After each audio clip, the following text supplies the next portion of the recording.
ये आले खादी के चंद पुतले हमदर्दी जताने, साथ में टीवी वाले, प्रेस वाले, ताकि कल के अखबार में इनकी तस्वीर पहले पन्ने पर छपी हो। उनसे ही सीखा, उनसे उठाया।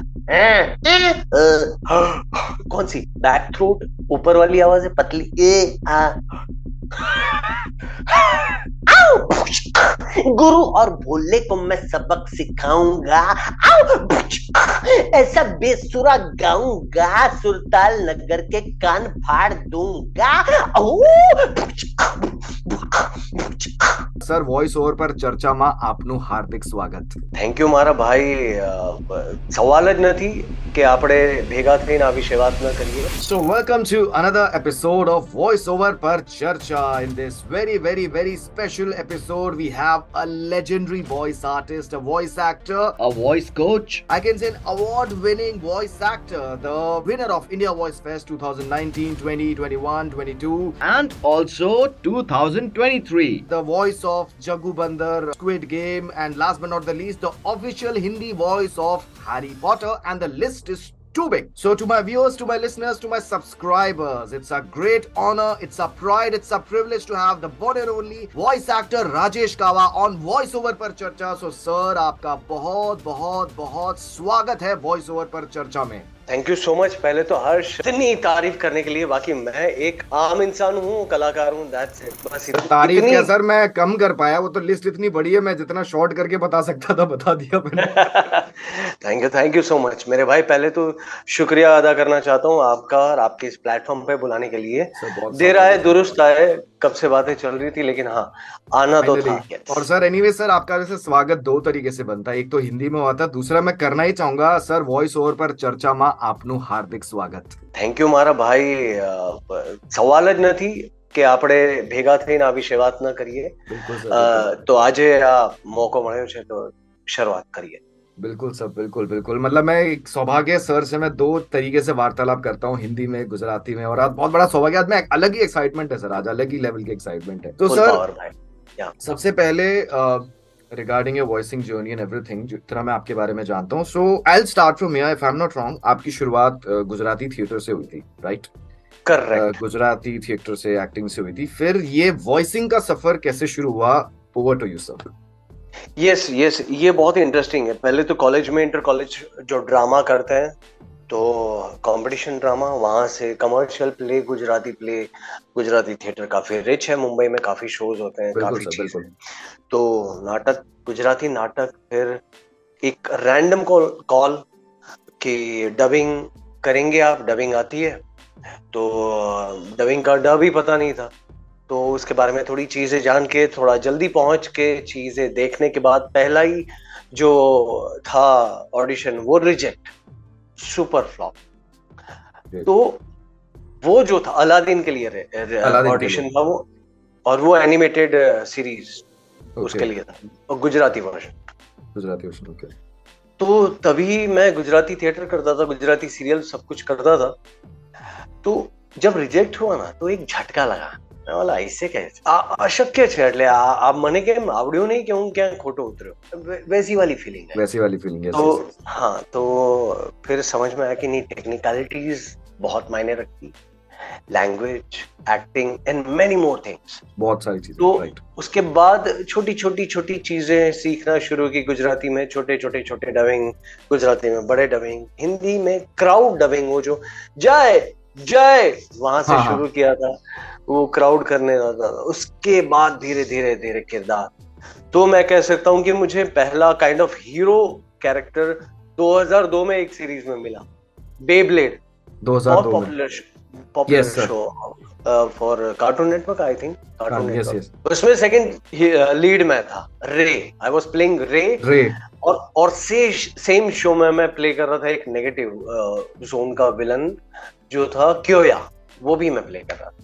तो ये वाकई बड़ी बात होगी मेरे लिए. और उसके बाद तो बहुत सारे कार्टून, बहुत सारी सीरीज फॉर कार्टून नेटवर्क, हंगामा, निक, डिज्नी, सबके लिए। सो फाइनली सर, इसमें जैसे आपने कहा गुजराती एक्टिंग फिर डबिंग से शुरू हुआ, फिर आपने धीरे धीरे जैसे हिंदी में भी अपनी पकड़ बनाई एक हिसाब से, जी और बहुत उम्दा तरीके से, क्योंकि मैं ये इस चीज को पर्सनली कोरिलेट कर सकता हूँ कि Gujarati speaking family, Gujarati background theatre, उससे हिंदी में पकड़ पाना, इस मिलती जुलती लैंग्वेज है, बहुत अलग नहीं है, लेकिन फिर भी इतने फ्लो में आना, तो ये एक कैसे ट्रांजिशन हुआ, थोड़ा और आप इसमें अगर थोड़ा लाइट ये डाल सकते मैं बताऊं तो शुरुआत उसी से हुई कि पहले मैंने गुजराती डबिंग शुरू, ताकि वहां टेक्निकलिटीज सीख जाऊं, क्योंकि भाषा तो अपनी है, छोटी भाषा तो मोटी चीजें होंगी वो सीखता रहूंगा गुजराती में। Yes. लेकिन हाँ, टेक्निकलिटीज में थोड़े हाथ आजमाए और चीजें समझी।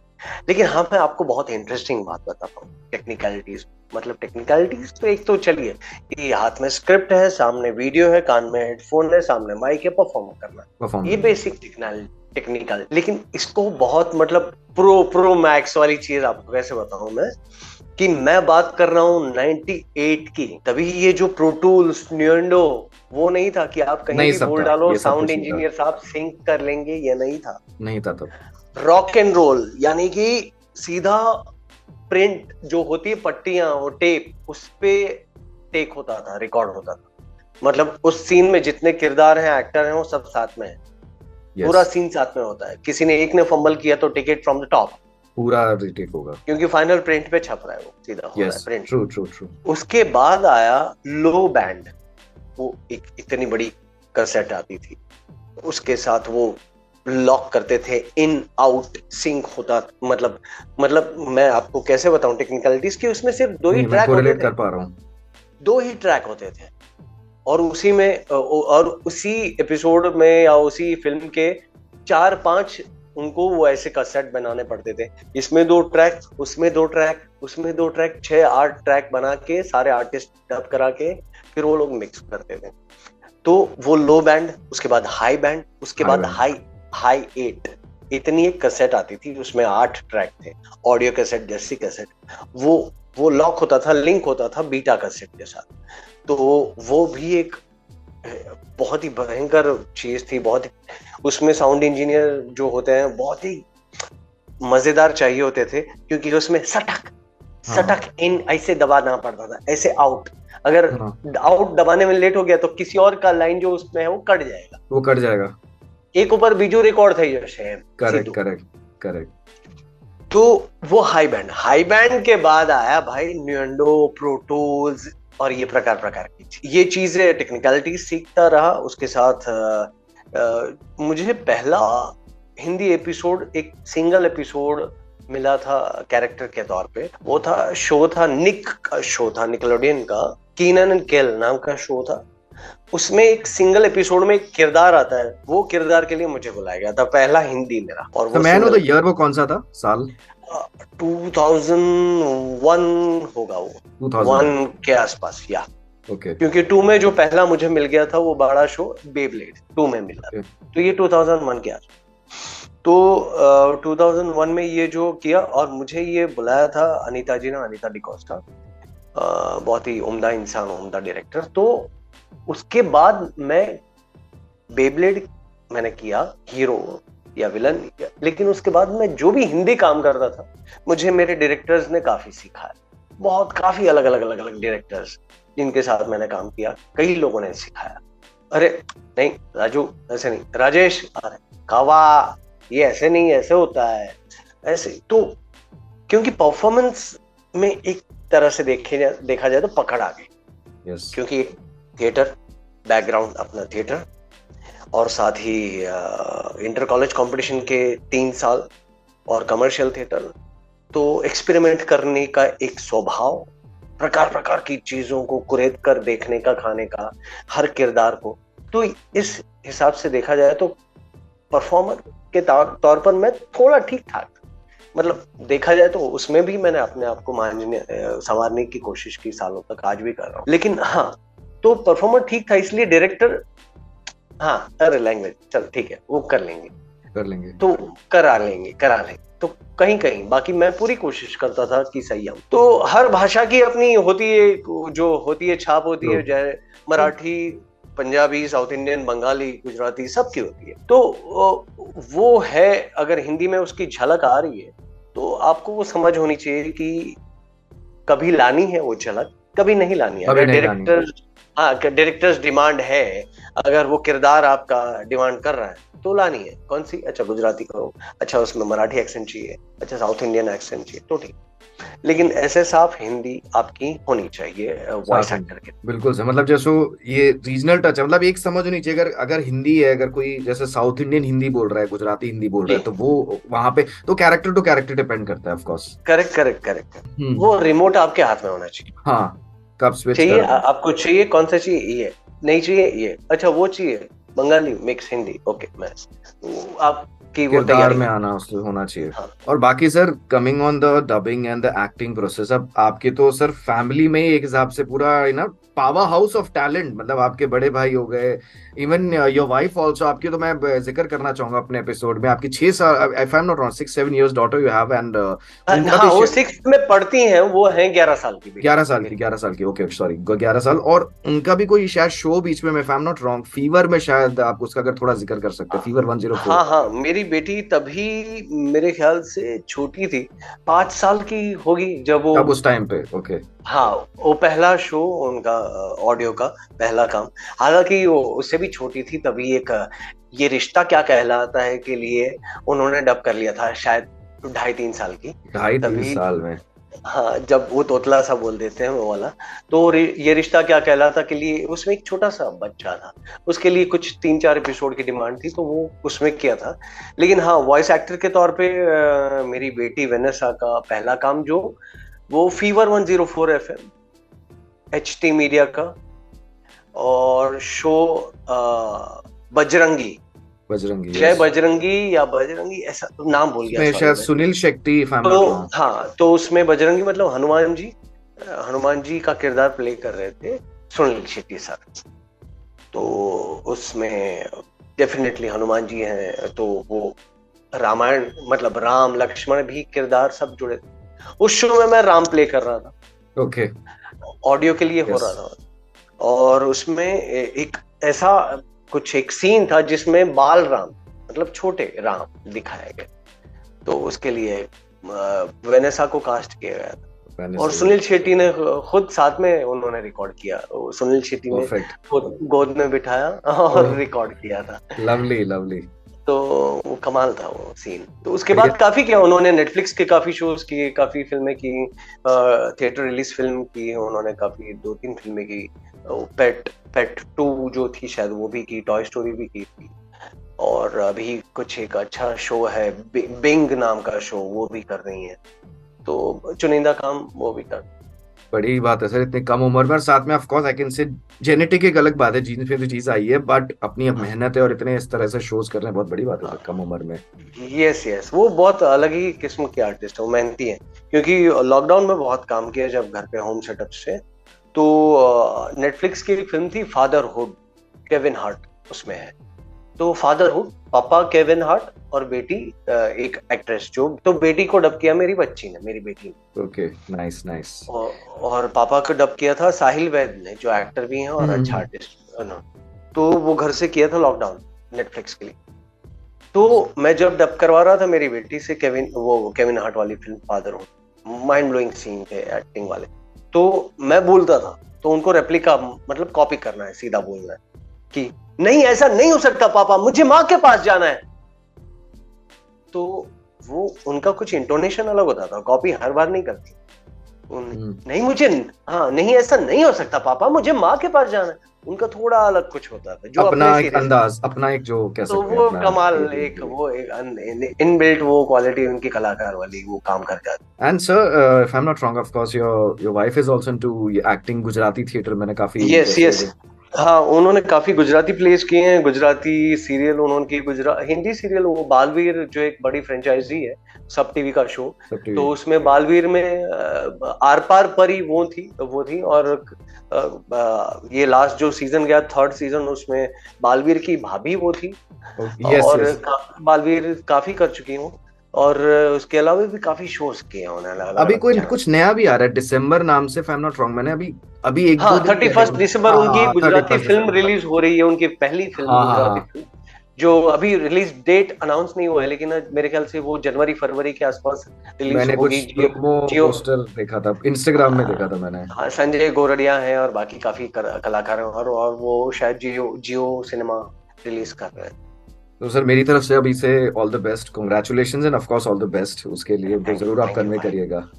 थैंक यू भाई, पता। तो सर मैं इसके अलावा मैं आपको इतने टाइम से जैसे फॉलो कर रहा हूँ, तो आपके मेरे हिसाब से गले में ऐसा लगता है पता नहीं कौन सा यंत्र लगा हुआ है।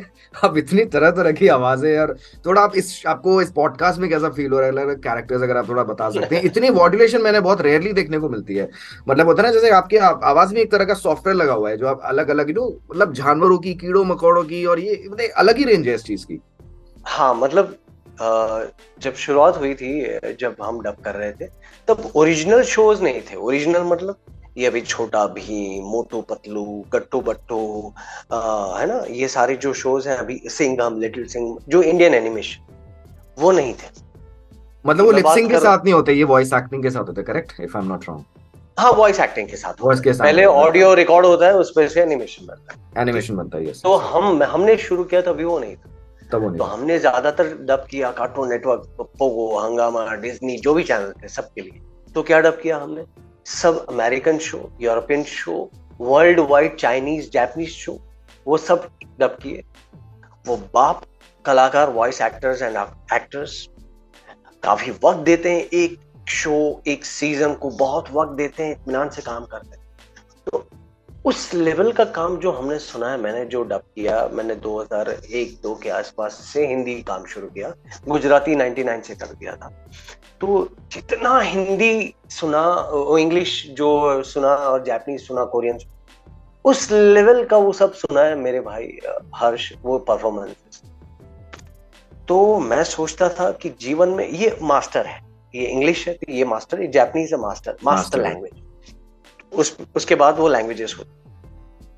तो मैं सोचता था जीवन में हम कब मास्टर कर लेंगे, मास्टर लैंग्वेज करें, और जब करेंगे तो मैं ऐसे करूंगा ना कि मुझे फॉलो करना या कॉपी करना भारी पड़ जाएगा। यस। तो ये सोचा था मैंने, और ये काइंड ऑफ एक पागलपन कलाकार का, या बदला कि सालों से ये मुझ पे हमला कर रहे हैं, मैं भी किसी पे हमला करूंगा, वो वाली फीलिंग। तो जब फिर आए ऐसे किरदार, आए ऐसे कुछ शोज और बाकी, तो मैं ऐसे डिजाइन करता हूँ कि उसको जल्दी से पकड़ना या कॉपी करना, फॉलो करना मुश्किल होता है, बहुत ही मुश्किल। एक तो इतने सारे शोज कर करके मैंने जो पायलट में है, पायलट मतलब अगर जो लोग नहीं जानते इस क्राफ्ट को, तो मैं कहूंगा कि जो ओरिजिनल साउंड ट्रैक है, फिर चाहे कोई भी प्रादेशिक भाषा हो, इंग्लिश, हिंदी, जापानीज, जो, तो वो पायलट में जो आवाज है, जो स्टाइल है, उसको हम पकड़ लेते हैं। मैं पूरी तरह से कॉपी करता था, काइंड ऑफ मिमिक्री हो गया या रेप्लिका बना देता। और मैं ना कॉलेज में, इंटर कॉलेज, स्कूल में भी मिमिक्री करता था। मतलब वो दोस्त लोग पकड़ लेते थे, ये कवा कवा कवा आज नाना पाटेकर संभळाओ ने, ये आले खादी के चंद पुतले हमदर्दी जताने, साथ में टीवी वाले, प्रेस वाले, ताकि कल के अखबार में इनकी तस्वीर पहले पन्ने पर छपी हो। ये रोज का था ये सब कुछ। सुपर। तो हाँ, आज सैफ अली खान, आज वो, तो आज ओम प्रकाश, आज ये, तो वो होता रहता, जगदीप, सब पुराने कलाकार। तो मिमिक्री चलती ही थी। तो मतलब कॉपी करने वाली, उठाने वाली सब में से अच्छी चीज वो कला थी। तो इतने सारे आवाज, आपने कहा इतनी सारी जो आवाज निकालते हैं, वो एक्चुअली इतने सारे इंग्लिश, जापानीज, कोरियन तो नहीं आते थे तभी, जापानीज, इंग्लिश और चाइनीज और बाकी ये जो शोज, उनसे ही सीखा, उनसे उठाया। कौन सी बैक थ्रोट, ऊपर वाली आवाज है, पतली ए आ, मतलब ऐसे ओल्ड कैरेक्टर डिजाइन किया है, ऐसा लगेगा ये अभी क्या, ये इसकी आखिरी लाइन होगी, ये ऐसा करके तो बहुत ही प्रकार की चीजें की हैं, एक्सपेरिमेंट किए, तो वो फायदा मिल रहा है। मतलब लिटरली जब गूंज रही है आवाज, होता ना हेडफोन में। हाँ, जब मौका मिला ये सारे ओरिजिनल शोज करने का, तो मैं एक आध दो का नाम ले सकता हूँ, जैसे गुरु और भोले नाम का शो, सोनी ये कार्टून, उसमें वो थोड़ा कॉन्सेप्ट, गुरु और भोले, पड़ोसन फिल्म की, वो गाना गाता है, एक भोला है, एक गाना सिंगर गाता, वैसा सब कुछ है। तो उस शो में ना गुरु दिखा ना भोले दिखा, उसमें एक विलन था जो नटखट था, माइकालाल जयकिशन उसका नाम था, एमजे। एमजे वो दिखा क्यों? क्योंकि वो मैंने ऐसा प्ले किया कि वही दिखेगा। मैंने जब ऑडिशन हुआ मेरी नॉर्मल वॉइस में अप्रूवल आ गया, लेकिन फिर भी वो कहीं ना कहीं वो, क्योंकि ऑडिशन के टाइम पे मेरी आवाज सिलेक्ट होगी और हर लाइन के आगे पीछे वो एमजे वाला वो था, ठीक है, वो करके मैंने कर दिया था, ऑडिशन अप्रूव आ गया, सब हो गया। और भी कुछ आर्टिस्ट ने दी थी आवाज, लेकिन मेरा अप्रूव हुआ, चलो। लेकिन जहाँ खुराफाती दिमाग होता है वहां तो फिर वापस कि यार और क्या कर सकता हूँ उस किरदार में। तो 2 दिन के बाद मैंने कॉल किया, अनीता जी का ही शो था वो, अनीता जी को फोन किया, मैंने बोला कि इसमें कुछ एक सूझ रही है चीज। बोला कि क्या? मैं बोला कि उनको चैनल वालों को बुलाओ, मीटिंग करते हैं। फिर मैंने उनको बताया कि ये ना एनिमेशन बनेगा बराबर, तो हम कुछ और बेहतर क्या करें, तो मैं थोड़ी बहुत बीट बॉक्सिंग कर लेता हूँ, तो हर लाइन के आगे या पीछे कहीं कुछ डालता हूँ। तो मैंने ऐसे उसको बना दिया, गुरु और भोले को मैं सबक सिखाऊंगा, ऐसा बेसुरा गाऊंगा, सुरताल नगर के कान फाड़ दूंगा। तो आप सोच सकते हैं हर्ष उनको क्या क्या बनाने का मौका मिला एनिमेटर्स को। वो डांस कर रहा है, मून वॉक कर रहा है, एवरीथिंग। तो उनके जो सोच के दरवाजे शायद बंद होते हैं वो भी खुल जाते हैं। सर एक सवाल करूं मैं? हाँ सर आपने हिंदी में तो कर लिया, लेकिन जो बाकी लैंग्वेजेस वाले उन्होंने कैसे इसको पकड़ा होगा? तमिल तेलुगु, एक तो साउथ की लैंग्वेज तमिल तेलुगु होती ही है इंडिया होती की। है, yes yes yes yes yes.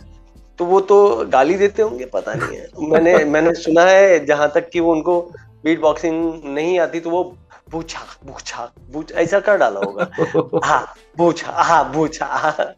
तो वैसा है, क्योंकि मेरा जग्गू बंदर भी जो सालों से चल रहा है, छोटा भीम का जग्गू मंकी, वो भी ऐसी चित्र विचित्र चीजों के साथ वो साइन किया गया है, उसको बनाया हुआ ऐसा है। तो उसको भी पकड़ना मुश्किल है, तो वो उसको भी कैसे करते होंगे तमिल तेलुगु, वो वाकई सोचने वाली बात। सही में सर, क्योंकि बीट बॉक्सिंग और वॉइसिंग ये बहुत एक रेयर चीज है, जो शायद मुझे ही लगता है मैंने आज तक ऐसे कभी देखा होगा कि बीट हाँ बॉक्सिंग और ये वॉइसिंग इंडिया का, दोनों। हाँ इंडिया का ये पहला किरदार था, पहला ही कह सकते हैं। पहला ही, उसके बाद दूसरा अभी तक हुआ भी नहीं है, मैंने किया है, तो ये मजा है। सर इसके अलावा मैं अपने सब्सक्राइबर्स, व्यूअर्स, लिसनर्स को मैं बताना चाहूंगा स्पेसिफिकली। मुझे याद भी है, आज मैंने इंस्टाग्राम में जैसे मैं स्टोरी वगैरह फॉलो करता रहता हूँ, तो मुकेश सर जो आपके बड़े भाई हैं, हाँ आपने हाँ उनसे काफी कुछ सीखा, और उनका भी कोई कुछ अभी एक कार्टून कुछ अभी स्टोरी में डला है शायद, मैंने अभी हाँ आज के देखा था। हाँ, वो एक उन्होंने हॉटस्टार के लिए एक फिल्म की थी, वैलिटी या वालिडी ऐसा कुछ नाम है। तो उसमें वो सारे जानवर हैं, तो वो डॉगी उन्होंने किया है। और वो पहले ट्रांसलेट करते थे, बात कर रहा हूँ 97 98 98। तो ट्रांसलेशन करते थे from this language to this language, translation script वो करते करते फिर वो डबिंग में निकले, डबिंग में घुसे थोड़े थोड़े थोड़े। फिर मैं घुसा, पहले एक्चुअली एक्टिंग में मैं आया, मेरे पीछे एक्टिंग में वो आए थिएटर में, डबिंग में वो आए, उनके पीछे मैं आया।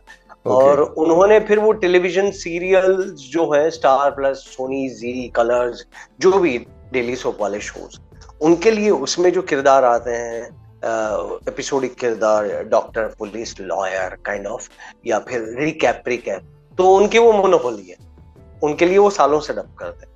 तो इसलिए ही was not very much into English to Hindi films on Hollywood films, Netflix, और वो नहीं करते थे सालों से। लेकिन कभी कभी कोई फिल्म की है उन्होंने, काफी मजा, तो वो उनसे काफी सीखा है मैंने। तो ये शुरुआत हुई थी जब 98 गुजराती हमने काफी काम किया है, तो मैंने काफी सीखा है। वो बहुत ही ज्यादा परफेक्शनिस्ट है मेरे भाई, और यही चीज उनसे सीखी है कि हर तरह से मतलब परफेक्ट कैसे किया जा सकता है वॉइसिंग में। यस या बिल्कुल सर, बिल्कुल सर। अपार्ट फ्रॉम दिस मैं जानना चाहूंगा, जैसे आपकी ट्रेनिंग्स होती रहती है, मैं देखता रहता हूँ, ये कितनी फ्रिक्वेंटली होती है? जैसे आप मुंबई में भी होती है, मुंबई के बाहर भी होती है, ये कितनी फ्रिक्वेंटली होती है? थोड़ा आप इसके बारे में मतलब बता सकते हैं, ड्यूरेशन कितनी होती है कि आपका? बेशक, मैं आपको बताता हूँ, मैं लगभग मेरे ख्याल से 2018 से शुरू किया, तो 5 साल हो चुके हैं। 22 batch Borivali west Violet Wings Voice Academy, 5 batch Andheri Mayukhi के साथ, यानी कि जो अंजू जी पिंकी जी का जो स्टूडियो है उनके साथ मैं जुड़ा था। तो 5 बैच वहां, 22 यहाँ, और more than 20 workshop pan India, जिसमें हर शहर आ गया, काफी बड़े शहर, मतलब दिल्ली, कोलकाता, अहमदाबाद, सूरत, नागपुर, पटना, लखनऊ, शायद मैं कोई शहर भूल भी रहा हूँ अगर। और भी काफी होंगे। कोलकाता शायद अभी हाल ही में हुआ था, मैं कोलकाता हुआ, हाँ हाल ही हुआ था। कोलकाता। तो पैन इंडिया और भी काफी शहर लाइनअप। तो कोशिश यही है, क्योंकि मुंबई में मेरा फुल कोर्स है, 10 दिन का कोर्स है जो मैं डिजाइन किया मैंने। तो काफी अलग अलग शहरों से, राज्य से आते हैं लोग, यहाँ आते हैं, सीख के जाते हैं, कुछ लोग यहाँ ठहर जाते हैं। तो मुझे गर्व महसूस होता है ये कहते हुए कि बहुत ज्यादा स्टूडेंट्स हैं मेरे इंडस्ट्री में जो काम कर रहे हैं आज की तारीख में मुंबई में। तो ये बड़ा रेशियो है किसी एकेडमी के लिए जो मेरा है, तो ये बहुत अच्छी बात है। मतलब ऐसा इतनी हद तक कि मैं किसी प्रोडक्शन हाउस के साथ डबिंग कर रहा हूँ, सुबह 11 से 2, लंच ब्रेक हुआ, लंच ब्रेक के बाद उसी प्रोजेक्ट, उसी डायरेक्टर के साथ कोई मेरा स्टूडेंट काम कर रहा है। तो ये वाकई रोंगटे खड़े करने वाली बात होती है, बहुत बढ़िया बात है सर। तो कर रहे हैं। तो उसके अलावा जो मैं शहरों में करता हूँ पैन इंडिया, वो 2 दिन के ही वर्कशॉप होता है, फुल कोर्स मुमकिन नहीं होता। तो 2 दिन में 1 दिन थियोरी, दूसरे दिन प्रैक्टिकल स्टूडियो सेशन। तो एक ये जस्ट है, एक झलक है ये, क्योंकि ये क्राफ्ट 2 दिन में नामुमकिन है, लेकिन हाँ ये उनके लिए बहुत ही बड़ा मौका होता है जो मुंबई नहीं आ सकता। मुंबई महंगा शहर है, of course sir, of course. उसके लिए पैसे चाहिए। मैं जो बोलता हूँ कड़वा सच बोलता हूँ, मैं पिछले 2015 के बाद से मैं सीधी सारी बातें मैं बोल देता हूँ, क्योंकि वो मीठी मीठी बातें करना और यहाँ गुड़ आपने कहे ना कौन ये गोड़ चेट काट ये नथी आवड़तू भाई, तो जो है बोल देता हूँ मैं। तो या तो पैसे नहीं है लोगों के पास मुंबई आने के लिए, पैसे चाहिए ऑफ कोर्स, या तो परमिशन नहीं है, घर से फैमिली से परमिशन चाहिए, परमिशन नहीं, और रिस्पॉन्सिबिलिटीज हैं, प्रकार प्रकार के कामों में उलझे हैं, 100 चीजें चल रही है जीवन में, तो बहुत मुश्किल है। तो जो आते हैं वो वाकई आते हैं, और जो मैडनेस के साथ आते हैं सीख कर जाते हैं। लेकिन जो नहीं आते हैं उनके लिए मैं उनके शहरों में जाता हूँ, कोशिश पे जाते हैं। तो ये एक अच्छा अनुभव है, मजा आता है। नहीं, अच्छी भी चीज है सर, क्योंकि in terms of course voice over, ये तो अब एक ग्लोबल चीज हो गई है कि जहां से रिक्वायरमेंट आप ऑनलाइन अपना घर पे जैसे सेटअप करके काम कर सकते हो। तो अगर उनके शहरों में जाके उनको सिखा रहे, नो डाउट डबिंग में लिमिटेशन है, डबिंग में अगर बड़े स्तर पे काम करना है तो ऑफकोर्स वो तो फिर मुंबई आना उस टाइम पे बनता है, लेकिन वॉइसिंग का काफी काम अब जैसे ऑनलाइन हो सकता है, कई जगह से हो सकता है। तो ये वॉयलेट विंग्स एकेडमी के नाम से, और आपके पूरे इंस्टाग्राम में जो है इसकी डिटेल्स वगैरह होती है, जो भी आपकी वर्कशॉप होती है। जी हाँ। और मेरी कोशिश हुई थी, मेरा रिकॉर्ड रहा है ये, अगर मुझे इंस्टा डीएम करेंगे और वाकई वाजबी सवाल रहेगा, ऐसा सवाल जो मैं जवाब दूं, और ऐसी चीजें जो जानना चाहते हैं, तो मैं बेशक, मेरा 90% रिकॉर्ड है, मैं जवाब देता हूँ, मैं रिप्लाई करता हूँ। कुछ चित्र विचित्र सवाल आ गए तो बात अलग है, सर आपने उस पिक्चर में कितने पैसे लिए